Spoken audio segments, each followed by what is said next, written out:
තෙරුවන් සරණ ප්‍රාර්ථනා කරන හැමෝටම අපි පසුගිය දිනයන් වලදී මහා මෛත්‍රී දිනයට සමගාමීව අනුරාධපුර ජේතවනාරාම පුණ්‍ය භූමියේදී භික්ෂු භික්ෂුණී උපාසක උපාසිකා කියන සිව්වණක් පිරිසට උතුම් වූ ලෞතර බුදු පියාණන් වහන්සේගේ භාවනාව සමීප කරන්නට වැඩසටහනක් පවත්වන්නට යෙදුණා. ඉතින් එහිදී කාර්යබහුලයත් එක්ක අපි පසුව සමාජ මාධ්‍යයේ දෙස අවධානය යොමු කරලා බලනකොට අපි දැකපු කාරණයක් සහ අපෙන් උපාසක උපාසිකාවන් විමසපු කාරණයක් තිබුණා. ස්වාමින්වහන්සේ මේ කැකිරාවේ සුදස්සන් නමින් පෙනී සිටින මේ භික්ෂුව විටින් විට ලෞතර බුදුරජාණන් වහන්සේගේ ධර්මයේ Tamante හිතෙන ආකාරයෙන් විකෘති කරන්න පටන් ගන්නවා කියලා. ඒ වගේම ථෙරවාද සම්ප්‍රදායට අභියෝග කරමින් මහායානික අදහස් මිනිස්සුන්ගේ හදවත් තුළ පළපදියම් කරන්න උත්සාහවත් වෙනවා කියන චෝදනාව එළි වෙලා තිබුණා. ඇයි ඔබ වහන්සේලා මේ සම්බන්ධව ක්‍රියාමාර්ගයක් ගන්නෙ නැත්තේ කියන ප්‍රශ්නයත් අපෙන් මිනිසුන් විමසලා තිබුණා. ඉතින් අද අපි බලාපොරොත්තු වෙන්නේ මේ සඳහා අපි ගත්තු ක්‍රියාමාර්ග මොනවද? ඒ වගේම තමයි මේ භික්ෂුව තවදුරටත් මේ ආකාරයෙන් ක්‍රියා කරනවා නම් අපි ඉදිරියේදී ගන්න ලබන ක්‍රියාමාර්ග මොනවද කියන එක පිළිබඳව යම් කතිකාවතක් ඇති කරගන්න. විශේෂයෙන් මේ භික්ෂුව රාමඤ්ඤ මහනිකායට අයිති නිට්ටබුව සංඝ සභාව තුළ නියෝජනය වෙන භික්ෂුවක්. මේ භික්ෂුවගේ ගුරු ස්වාමීන් වහන්සේලාගේ නම් ගොත් අපි හෙළි නොකරන්නේ උන්වහන්සේලා මෙම අපරාධයට වග කියන්න ඕන නැති නිසා. ඉතින් ඔබට මතක ඇති නතාෂා එදිරිසිවුරී කියලා කාන්තාවක්. ඇය ලෞතර බුදුරජාන් වහන්සේගේ බෝධිසත්ව චරිතයට අභියෝග කරමින් එය හාස්‍යයට මතු කරමින් මෝඩ අභිමානයේ නැමැති ප්‍රසංගයේදී අදහස් දැක්ව ඔබට මතක ඇති. මේ නතාෂා එදිරිසිවුරී කියලා කියන්නේ හුදකලා චරිතයක් විතරක් නෙවෙයි. ඔවුන්ගේ මෝඩ අභිමානයේ කණ්ඩායම SL Vlog කියන YouTube නාලිකා හරහා ප්‍රවර්ධනය කරමින් කටයුතු කරපු බ්‍රූනෝ දිවාකර කියන පුද්ගලයාත් ඒ වගේම නිරූපණ සහ කතිකත්වයෙන් කටයුතු කරපු තවත් බොහෝ පිරිසක් ඔවුන් සමග හිටියා. විශේෂයෙන් දන්ත ධාතුන් වහන්සේට අපහාස කරපු චාමර ගුරුගේ ඔහු මතුනේ නෑ. ඔවුන් මේ දවස්වල බොහෝ සෙයින් සැඟවිලා ජීවත් වුණේ. ඔවුනුත් බියෙන් සලිත වෙලා හිටියේ මුදුන් මල්කඩ බඳු දන්ත ධාතුන් වහන්සේට අපහාස කරපු නිසා මාවත් රක්ෂිත බන්ධනාගාර ගත කරයි කියලා. ඒ වගේම ටානියා ලෙල්ලන්දුවගේ කියලා කාන්තාවක් හිටියේ ඒ දේශාභිමානයට පහර ගසමින් කටයුතු කරා. ඒ වගේම ඔබට මතක ඇති ප්‍රසිද්ධ චරිතයක් තමයි හසලක තුෂාර.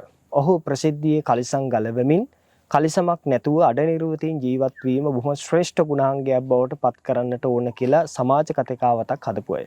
මොවුන් ඇත්තටම බුදුදහමට එරෙහි බෞද්ධ විරෝධී ආකල්ප දරමින් රැඩිකල් යයි මහා මෝඩ අදහස් සමාජගත කරන්නට වෙරදරපු කණ්ඩායමක් විදිහට තමයි අපිට සමාජය ඔස්සේ විද්‍යාමාන වුණේ. නතාෂා එදිරිසූරිය බුදුදහමට එරෙහිව කතා කරනකොට නතාෂා එදිරිසූරියගේ පැත්තේ හිටගත්තු කෙනෙක් තමයි මේ කැකිරාවේ සුදස්සන කියන භික්ෂුව. ඊට පස්සේ ඔබ දකින්න ඇති මේ අරහත් දචුය සුනිකේකට පොරවල කටයුතු කරපු විශ්වබුද්ධ නමින් පෙනී සිටපු පුද්ගලයෙක් හිටියා.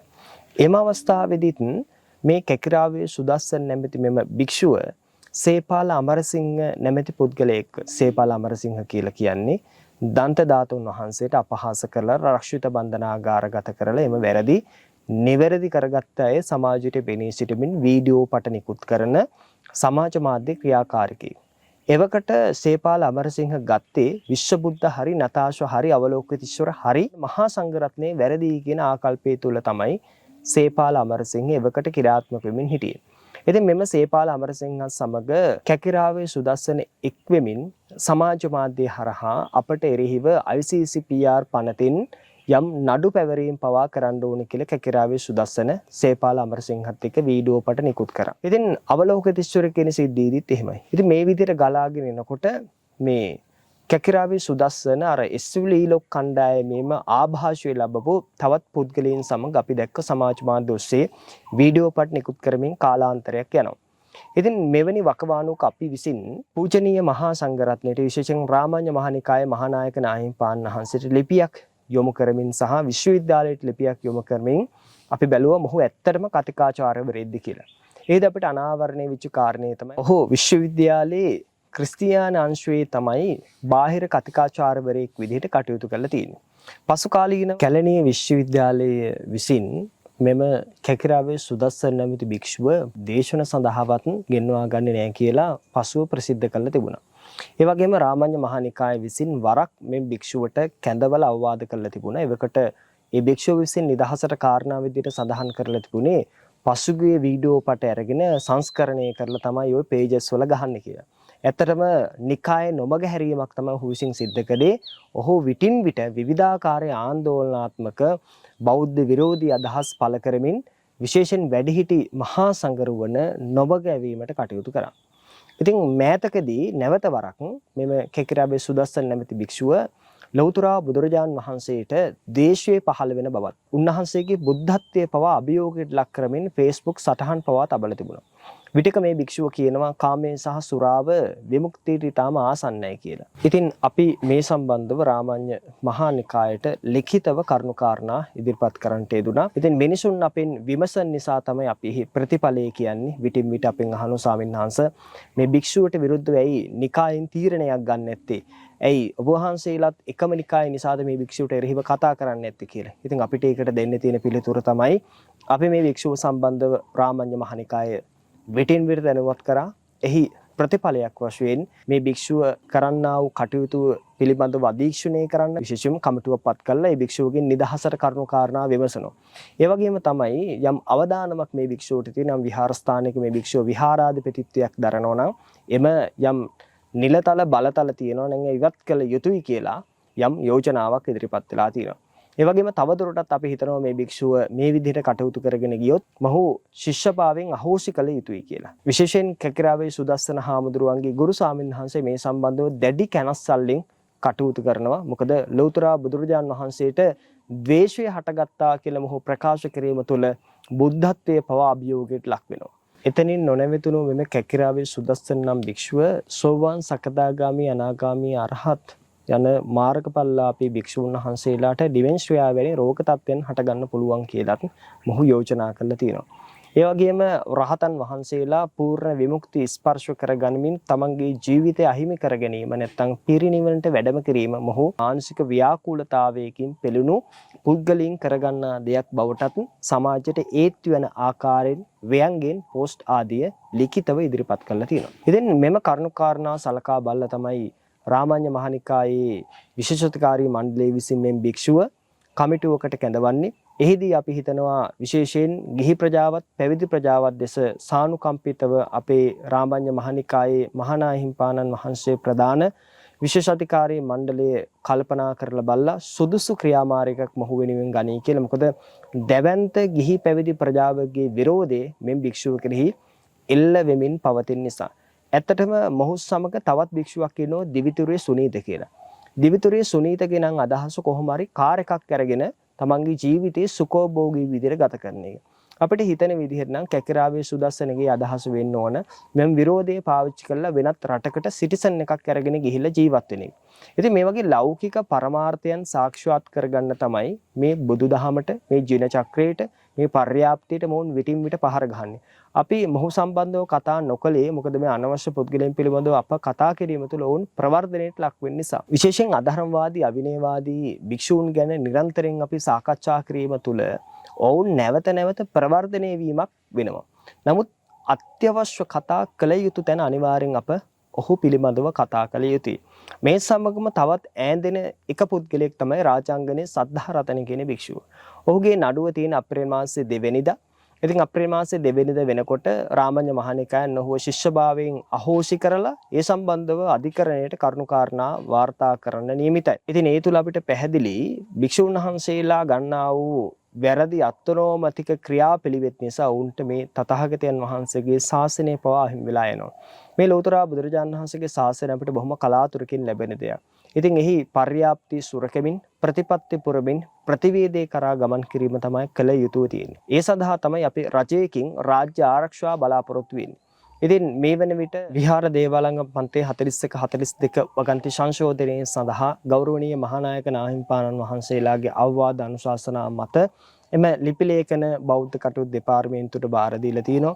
මේ වෙන විට නීතිපති දෙපාර්තමේන්තුවේ මේ ලිපි ලේඛන තියෙන්නේ. ඊට පස්සේ කැබිනට් එකට දාලා ඊට පස්සේ පාර්ලිමේන්තුව හරහා සම්මත කරලා මේ ශාසනික ප්‍රශ්න නෛතිකවම අප අභ්‍යන්තරයේම විසඳ ගන්න අවශ්‍ය නෛතික බලතල මහා සංඝරත්නයෙන් ලැබෙන්න නියමිතයි.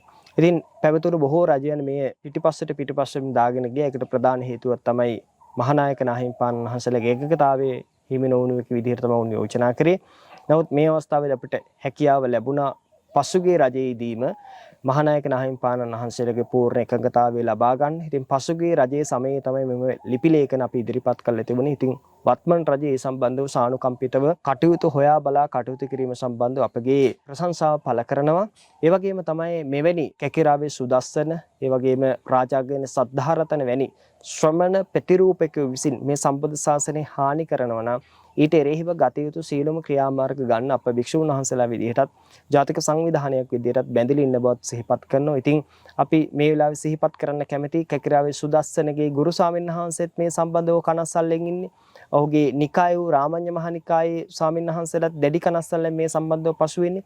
එවැනි සාම කැකිරාවේ සුදස්සන හිමියන් විසින් කරන්නා වූ අත්‍රෝමතික ප්‍රකාශ උත්කර්ෂයට නංගුවෙන් ඒවා හොඳයි. බුදුරජාන් වහන්සේ සාමාන්‍ය මිනිස්සෙක් කිසිම උත්තරීතර ගුණයක් නැති කෙනෙක් යනාදී වශයෙන් ඔහු විසින් කියනව ප්‍රලාප ජනගත කරමින් ඒවට සාදුකාර දෙන පුද්ගලයන්ට අපිට සිහිපත් කරන්න තියෙන ඔබ බොහෝම විශාල පාප කර්මයක් තමයි සිද්ධ කරගන්නේ. මොකද මොහුගේ ප්‍රකාශ තුල තියෙන්නේ රහතන් වහන්සේලා කියන්නේ කෙලෙස් සම්පූර්ණයෙන් ඡය කරපු අය නෙවෙයි.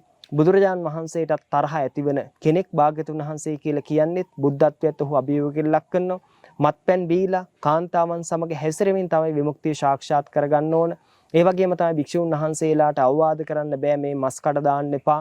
ඒ වගේම සොරාසැල් විවෘත කරන්න එපා කියලා භික්ෂුන් වහන්සේට අවවාද කරන්න බෑ, අනුශාසන කරන්න බෑ කියලා තමයි මොහු කියන්නේ. අපි දන්නව ලෞතර බුදුරජාන් වහන්සේ විසින් වෙළදාම් 5ක් එපා කියලා කිව්වා. සත්ත්ව වනිජ්ජා, සත්ත්ව වනිජ්ජා, මාංශ වනිජ්ජා, මජ්ජ වනිජ්ජා, විස වනිජ්ජා කියන මෙන්න මේ 5. ඉතින් මේ භික්ෂුව කියන ඒවා එපා කියලා කියන්න භික්ෂුවකට අයිතියක් නැහැ කියලා. ඉතින් නිසා මොහු උපුටා දක්වන්නේ මොල්ලි බුදු සමයේ කොටසක් තියෙනවා, පසු බුදු සමයේ කොටසක් තියෙනවා. ඒ නිසා බෞද්ධ භික්ෂුව බුදුදහම දන්නෙත් නැහැ.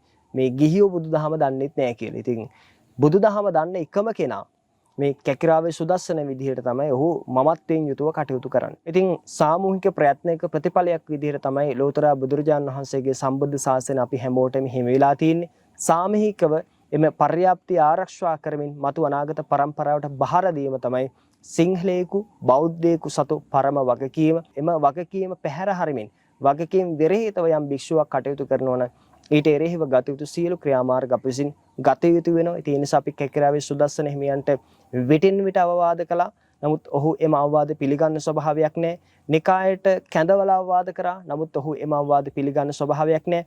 නමුත් අපි හිතනවා මෙම අවස්ථාවේදීවත් නිකායට කැඳවලා අවවාද කළ ඔහු සතෝ විහාරාධිපතිත්වයක් හෝ තියෙනවා නම් ඒ සියල්ල අහෝසි කිරීමෙන් පස්සෙවත් මේ භික්ෂුව හැදෙයි කියලා. එහෙම නැත්නම් ගන්න තියෙන එකම එක ක්‍රියාමාර්ගය ඔහුව ශිෂ්‍යභාවයෙන් අහෝසි කිරීම. ඉතින් එවැනි තත්ත්වයකට යා නොදී මේ භික්ෂුව ආරක්ෂා කරගන්නට අපි කටයුතු කරනවා. ඉතින් මේ භික්ෂුවටත් ප්‍රඥාව පහළ වේවා කියලා අපි ප්‍රාර්ථනා කරනවා. මොකද සිවුරක් පරවාගෙන භික්ෂුවක් බවට පත්වීම පහසු කාර්යයක් නෙවෙයි.